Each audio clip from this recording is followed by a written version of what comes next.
Okay, let's try that again. I'll say this is part two, the face behind the brand. And I am your host, Monique Marie. And we are expecting DJ WHIZLAM.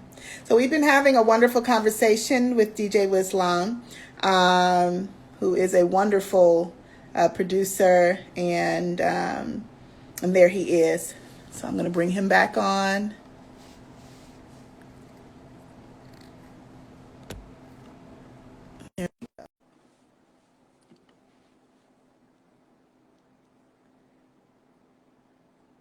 There you are. You're back. Okay, that's a Let's little see. better. Oh, It's just us right now, so we won't know. I mean, I can hear you, but I think what was going on is like it was like spacing, like how you would be delayed, and then like I don't know, but it's okay. I mean, like I said, we are here and we are in the now. And do you hear me? Okay. yeah, it was a little choppy when you were talking, but I don't know. I think it's just what we were talking about earlier, the powers that be doing what they Mm-hmm. do. Trying to stop Try to us, keep and right, you try see, to keep like we just smiling and still musicians. Nothing has changed. So I right. want to continue the conversation with you. I want to find out more about Mothership Music and how Mothership Music began, LLC. Well, definitely. Well, Mothership Music LLC, that really just was the beginning of me trying to go through the final stages of the grief process, of missing my Mm-hmm. mom and everything, and basically just Mm-hmm. wanting to have my own business and have something that I can dedicate not only to her but also to continuing, the tradition of P Funk and all the music that we grew up with that was popping in the 70s and 80s, and just to Mm-hmm. keep that going.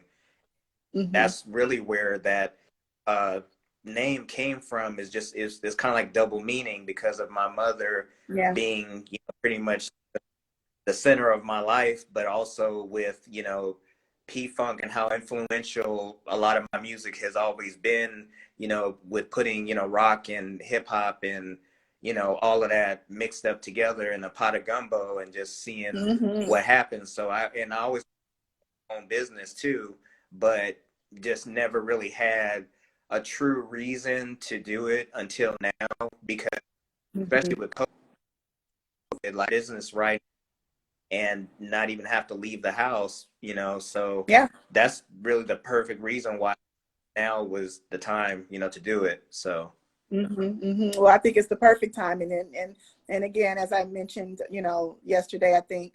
Um, it's not a coincidence. As I mentioned, my grandmother actually passed around the same time, the same year that, that's what we discovered around each other.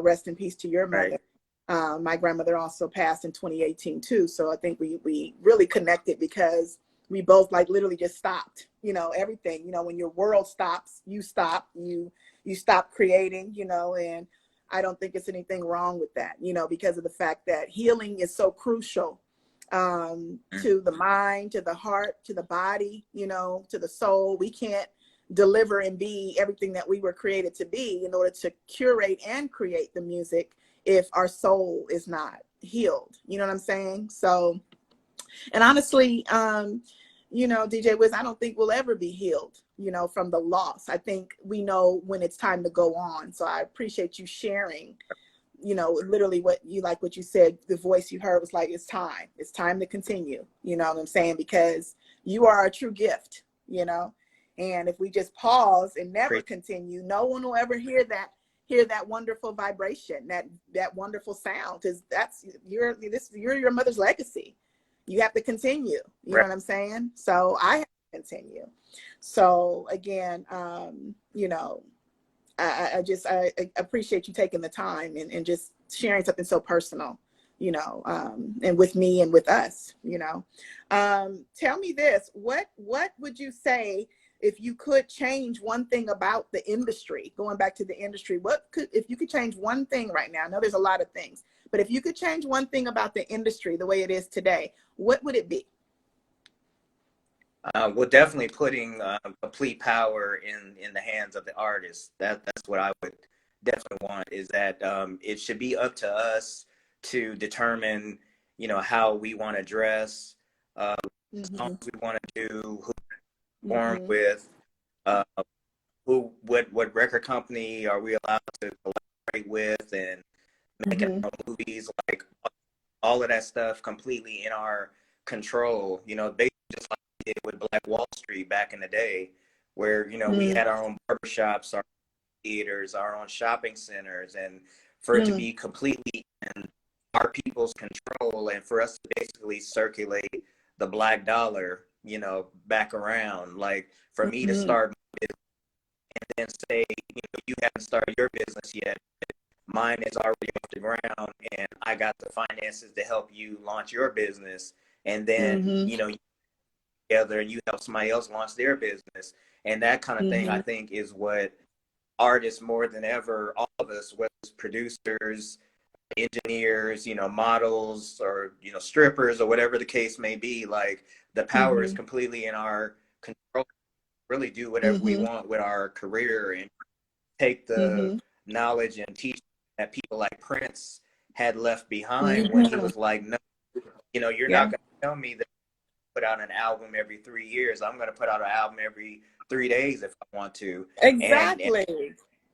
and I think that's really what we need to do more than ever, is to be able to say, if I want to put out, 15 albums in 1 year, then I can do Mm-hmm. that. Or if I want to, the entire world several times, and I done been to the same places, 10 times over, but I love what I do so much.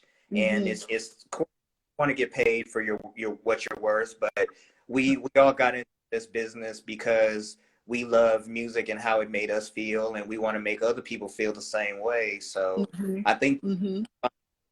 being conscious of not only what kind of music we're putting out, but who we are influencing, and whether it's in a good way or a bad way. I think artists now more than ever need to really be cognizant of what messages and what energy they're putting out there, because it's just Absolutely. like whatever you put out there is going to come back. So that's what I Mm-hmm. think. Yeah. Completely me, I would say we should have, people like Quincy Jones and those kind of people who really know the business and really care about young people, to be able to take them under their wings and say, let me teach you the way how hard things were for us when we were coming up, and then to be able Mm-hmm. to, pass the next generation. Because, we ain't going to be Absolutely. here. So there's going to be some No. young person after us that's going to, take what we did, and hopefully, cherish it and love it the way that we love it now, and be able to, go even further. So I like that. I love that, and totally agree. And it's I think it's crucial. I asked that question only because if we go back, circle back to what you just talked about with Prince, because there was one thing that he was focusing on, and you touched on this yesterday about right before his passing, he had just got mhm. his masters back. He just got his name back. And how important that is. Like, he just got his name back. It's like now he's about to really start hitting and making some bigger music, under his name again. And then of course, then he passed, and it's just like, damn. So talk about how important, the PRO is, the Performance Right Organization, because that's what I think a lot of these younger generation, they don't realize how important that is. And like, they just let's just start recording. I got this song, I got 10 songs, let's just record, and don't realize the importance of, the paperwork, the split sheets. So talk about that. Yeah, the PROs are definitely critical, because that's where the money is. And Mm-hmm. it's, you have a record deal, and you're on somebody else's publishing, and you're on somebody else's record label, you're only going to get just really a crumb off of what you're really worth. So Mm-hmm. I think for artists to have their own publishing, to have their own, record companies, like people like Master P, to me were brilliant, Mm-hmm. because like, well, Another you know, Taurus, another Taurus, of course. Go ahead, I'm listening. but with somebody like him, he could have just taken $1 million from, what was it, Universal, I think it was, Mm-hmm. and Yeah, just Jimmy take that Iovine. with that. Mm-hmm. With like, nah, I want to keep my own money and be able Mm-hmm. to make even more than they're going to give me. So I think Mm-hmm. have our own, our own money and be able to basically tell other people how much to pay us instead of us just, waiting on a check that's come from somebody else. So I think every Absolutely. artist, whether you're a minor, definitely should have their own publishing company, Mm-hmm. and it doesn't even matter if you're a producer, even if you just somebody just makes beats for the hell of it, like you should have a publishing company anyway, just to have some protection, and Absolutely. it's just like anything, when you get in a car and you want to put a seatbelt on to make sure that you're going to be safe getting to your Protect your destination. baby. So you protecting your, Protect your baby. Yes. so you Yeah. want to make this way. So I Yeah. definitely think I love that that. is more important. Hmm. So I actually, something I was even thinking about just adding to it is that I think that going forward, I mean, as far as large labels are concerned, I think it would be helpful to have some type of additional course. They're not gonna tell you this coming in. So a lot of times they want you to have your own attorneys and your own knowledge and be educated on what you're signing, because you could have the best voice, the best sound, be the best producer, but if you don't know what you're getting into and signing, just because they're handing you that $1 million, I mean, $1 million really doesn't go that far. I mean, of course, I would love to accept $1 million today, but it really doesn't go that far when you're talking about, what you're really worth. If your sound is worth $300 million, $1 billion, residual income, if you will. So I think that they should add, if you're going to be on a large label, some type of a course requirement, like how real estate requires you to take a certified class first before even taking the test for the license. I think you should have to take some kind of like 1-2 day course just to even, to make sure they understand the business. Because it's like, you want them to learn the business, yes, but at the same time, if you got somebody super talented in front of you and you don't want to lose them, that should be also part of the requirement before you just let them sign, and sign their name, their music, their brand, and everything else, away. So that's just me. right. That's my logic. So how would you actually describe what has changed, like, with your music from the 80s into now? Would you say, like, I know hip hop, of course, was not hip hop then, it was called something else then. If you go back to Rodney O and Joe Cooley and all of them, Right. it's still hip hop, but it's the sound was different. So how has Right. your sound changed since the 80s to 2020 today? Uh, well, I wouldn't really say the sound itself really has changed too much. I would think it would be more or less the technology that I was using, Mm. 10 years ago versus now. The idea and stuff, in my head was still the same, but it's just like a easier process now of Mm-hmm. how to, create a beat from scratch, and, knowing the music theory background and stuff that I have to actually be able to think of a bass line in my head and be able to play it right then and there, and be able to actually arrange a song, in real time versus just having one little 8-bar loop just playing over and over again, and be able Mm-hmm. to actually create a song, as the way a songwriter typically, you have your verse, your bridge, chorus and all of that, and to have the technology now to be able to create a song in that kind of format and be able to give it to somebody who sings or raps and says, okay, the chorus is going to be right here. This is the way the beat starts, that kind of thing. So Mm-hmm. I would just think it gives me more flexibility now, to be able to arrange, beats and stuff that I've made in ways that I never do, 10 years ago. So like some of the gear that I use now is like so powerful. The main instrument that I use is by a company called Native Instruments, Mm. and they have a beat machine. Well, it's more like a digital audio workstation, but Mm-hmm. it's called Machine, and it's like Maschine. So they have it spelled a little different. Mm-hmm. That thing is bad. Like, Quality, I huh? mean, just with the stuff that you've heard me do, that all of that came from the machine. So Wow. just like I have access to what they call plugins, or software, that if I wanted to put a saxophone or something in the song, I can play on the keyboard and the plugin will give me a saxophone, type of sound, where it sounds like somebody's that really playing a saxophone, but it Wow. was really just me on the keyboard. So I think, having that kind of access is amazing to me. Yeah. Like, even with, the Stankadelic beat that you love, Mhm, like, mhm. even with instruments in there, like, that all came from that device, those plugins, like the pianos, the violins, and all that stuff is directly in there. Like, I Mhm. could have a 48-piece orchestra just from that beat machine, That and one machine. That's crazy. I've never had that kind of access and power before. So, like, I can literally throw that beat machine, put a keyboard and laptop in a bag, Wow. and go straight to the airport and be out there with you, and plug right in and be like, well, what song do you want to work on? Like, it's Whoa. just that, That's just to that's jump. big. That's crazy. Yeah, Now I tell never me, are had. you mixing? Are you able to mix and master from that, from all of that equipment, or your laptop and everything like that? I mean, can you do mixing and mastering?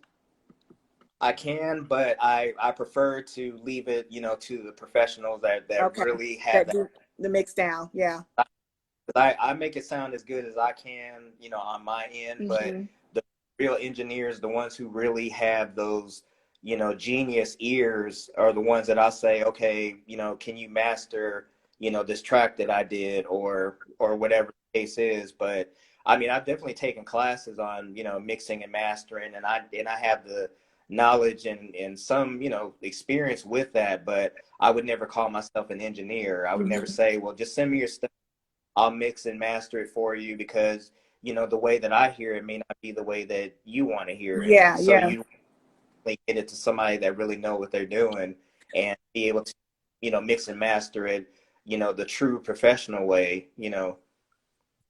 Well, from a producer standpoint, would you say that mastering even these days, is it really necessary? I mean, is a mix down enough, or is it, because I used to always just do like want both done. Like I want it mixed and master, but it's like sometimes it's like, oh well, the mix is enough.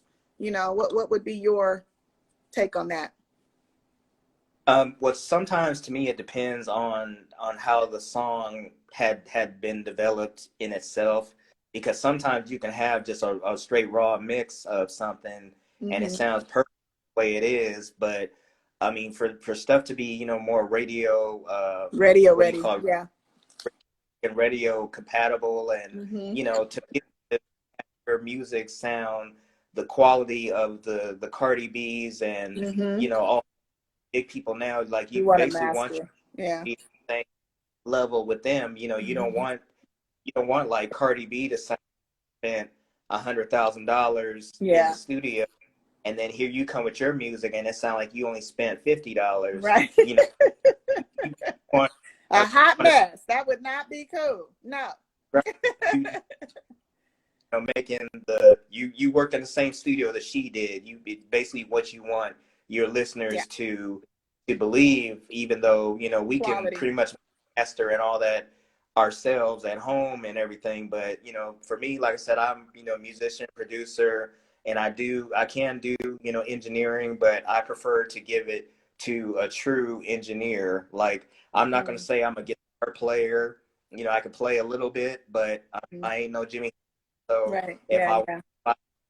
play like that, then I'm Hmm. gonna go get that can Yeah. play, play. But Well, yeah, you spend the um, money, right? It's like you're investing in yourself. You're investing in, like, how you invest in that quality equipment. You want to invest in the song that you're creating with that quality equipment, and you want to invest in the final production, the masterpiece. So I definitely would agree with that. So the name is DJ WHIZLAM. So are you still DJing? not currently, but I am working on getting all that back, because like you already know, that when my mom Yeah. got really sick, Hmm. I had to put everything on hold, Yeah. like DJing, making beats, everything. And At the time when she and I were living in Las Vegas together, I ended up having to put my turntables and everything in the pawn shop to try to, you know, hustle whatever money I could to make sure that we had a roof over our head. And, Yeah. you know, and I ended up losing, you know, pretty much everything. So when I moved back home to Denver, I pretty much started from scratch. That's when I got the native instrument machine I was telling you about, the MK3, and you know, got the keyboard, the laptop. So once, you know, I'm able to get Mothership Music going a lot further and be able to have my own, you know, staff of musicians and grow the brand a lot better, you know, thanks to people like you, then I will be able to, you know, add on to what I already have now with, you know, DJ equipment and, you know, mastering software and all that kind of stuff that I can't, you know, afford right now because I'm, you know, starting from scratch. But I definitely still, you know, get it in because overall I've done music like what, over like 30 years of my Yeah. life. So Yeah. DJing has Yeah. been a huge part of that. So that always would be a DJ, you know, slash producer at heart. And, you know, a lot of people don't realize that a lot of the biggest producers started off as DJs. And whether it's Dre, it was DJ Quick, whether it's like Tiesto, you know, some of the European electronic dance, you know, producers, you know, the ones in Germany, like a lot of producing and stuff like that. So I'm always going to be at home. So that's always going to, you know, be number one. Well, that's what's up. That's what's No up. matter Well, I want to say, what, you you know, know. I appreciate you just taking the time tonight, you know, and you know, even if we got off and came back on, but I appreciate you just really spending the time with me tonight. I want to say, you know, what, like I said, what I felt is what is going on and what is going to happen is, you know, this is going to grow into something way bigger than we know it to be, because your sound is big, you know, and I'm sure you've been told that before. And just knowing your story, I think is even more personal. It takes it to a different place because when people put out good music and good sound, they usually come from a lot of times they come from a place of pain.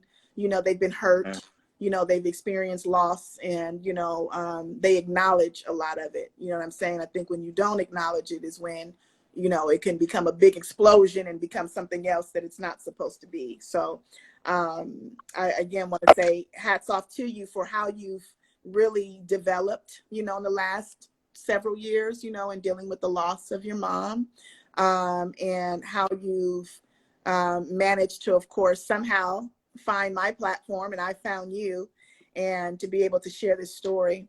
And if you could say in closing, if you can give one message to someone that's coming behind you, because you talked about the next generation, if you could tell a brother, a Black man, a king, a young producer, if you can give him one message, what would that be? Because there's people watching a lot of times, and there'll be people that watch this, we're going to post it, that may be 18 years old, 20 years old, you know, and doesn't have even $50 to buy anything close to the equipment that you just talked about, you know, the MK3.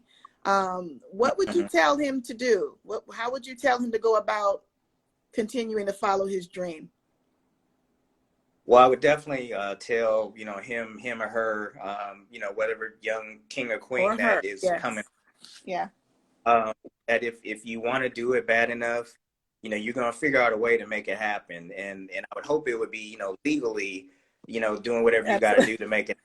Right. But if you have to get a job at Mickey D's, or, you know, work at some grocery store somewhere, and, you know, work somewhere long enough to where you can get a tax return and be able to go to Guitar Center and even get the cheapest, you know, a beat machine that you can get. You know, a lot of stuff is so affordable now that pretty much anybody can get equipment and become a producer now. Like, you can get beat machines probably for like under $300 now.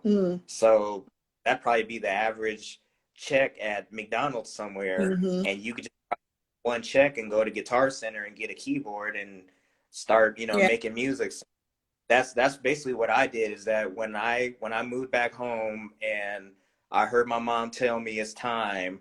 I just said, well, okay, I gotta wait until I get my W-2s back. I gotta wait till I get, a certain amount of money. Mm-hmm. And once that hit my direct deposit, it was a wrap after that. Okay. I Yes. everything forward, and that's what I've been using, up to this point. So, Mm-hmm. you know, Mm-hmm. the next person coming up, that if it's something that you love, you got to be honest with it, Mm-hmm. because if you're good to the music, the music in return will be good to you. Amen. And if you love it, enough, and you respect it, just like, us as human beings, if we respect and love each other enough, we do whatever we have to do to be able Mm-hmm. to help each. So I would tell them that if they want to make music bad enough, they want to be a model, they want to, help be the next president of the United States. Like, if you want to do it bad enough, Yeah. you'll find a way to make it happen. And I definitely would wish anybody coming up after us, you know, to dream big and Mm-hmm. do whatever. How weird people tell you that you are, Mm-hmm. and how different you are, just to, say that I'm gonna do this anyway because this is what I Absolutely. love. And so that's what I would tell people, because people told me that I was weird and strange for being Mm-hmm. a black kid that, had a band like Kiss to be my favorite group, and why would you listen to, they're a white group and blah blah blah. Like, I'm aware of that, but Mm-hmm. I liked it for different reasons than just what, the haters were saying. So Mm-hmm. I had to keep pushing, no Yeah. matter how many people told me that I wouldn't make it. Nobody would listen to, what you're doing. And Mm-hmm. like I told you yesterday, that no matter how many times that you feel completely alone and you feel like nobody cares, nobody's listening to what you're doing, there's Mm-hmm. always somebody watching. There's always Always. somebody, Always. so I always have to remind myself of that. Is like, no matter how alone that I feel at times, especially going through, grief stages, Yeah. I have to remember that there's somebody somewhere that's looking up to me, Mm-hmm. that being inspired by me, they want to do what I'm doing, and I have to keep going, not only for me but for them, because they're gonna take our place at some point. So Mm-hmm. that's kind of positive thing. I think I would hope that they would be able to take in mind, that if you want to do it bad enough, you'll make it happen. So Well, that's very invaluable information and invaluable inspiration, I should say, to give, because that's what's needed right now. Because this is a perfect time. Some people are back to work, but a lot of people are not. Some people are still being told they have to still stay at home. Whether there's some people that are essential that still are at home, some are not. Some people's jobs have just stopped completely. So a lot of them are looking. They're looking to do something different. They're looking to do what they were called to do. And right, I think, like you said, they are people that are watching. Some people don't comment or post or say anything that they're watching, but they are watching. So right, I appreciate you, like I said before, just feeling the time and coming on tonight and expressing, with gratitude, and sharing your story and sharing your music with us. So I want to just stop it there and say God bless you to you. And that we definitely want to continue this connection here that we have. And I want to thank your homeboys that have come on tonight, DJ High Volume. I want to thank the rest of the audience, Vera and Nanette and Tilly and all the people that I actually recognize that came on also. And just to keep watching and stay tuned for this brother, because he is definitely a king and he is going to high places. And this is, again, DJ WHIZLAM. I am Monique Marie, and you've been tuned in to The Face Behind the Brand. Peace. Have a good awesome. night. You too.